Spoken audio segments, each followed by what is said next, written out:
નમસ્કાર, આપ જોઈ રહ્યા છો લોકસત્તા જનસત્તા. ખબર સામે આવી રહી છે સુરતથી. શહેરમાં ભર ઉનાળે પાણીનો પોકાર સંભળાયો. સ્માર્ટ સિટી સુરતની અમે વાત કરી રહ્યા છે. એવી ખબર છે કે જહાંગીર બાદની સંગીની ગાર્નિયામાં પીવાના પાણીની તંગીને કારણે લોકો પૈસા ખર્ચીને પાણી લેવા બન્યા મજબૂર.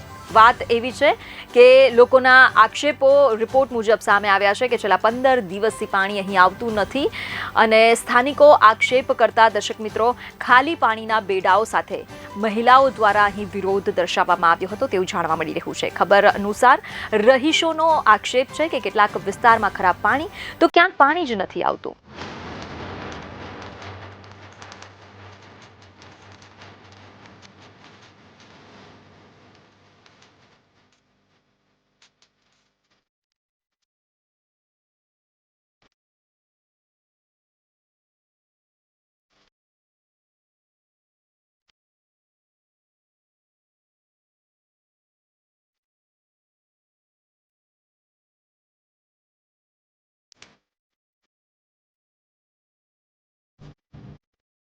મારું નામ પ્રતીક્ષા છે. હું સંગીની ગાર્ડનિયા જહાંગીરાબાદમાં રહું છું. અહીંયા સૌથી મોટી પ્રોબ્લેમ પાણીનો છે.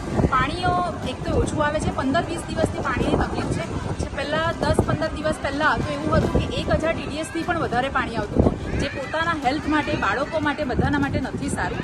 તો એ સૌથી મોટી એ છે કે તમે પાણી શુદ્ધ આપો. સૌથી મોટો અફસોસની વાત એ છે કે આપણે તાપીના તટે રહીએ છીએ, તાપીના કિનારે રહીએ છીએ, તો પણ પાણીની સમસ્યા ઊભી થાય છે.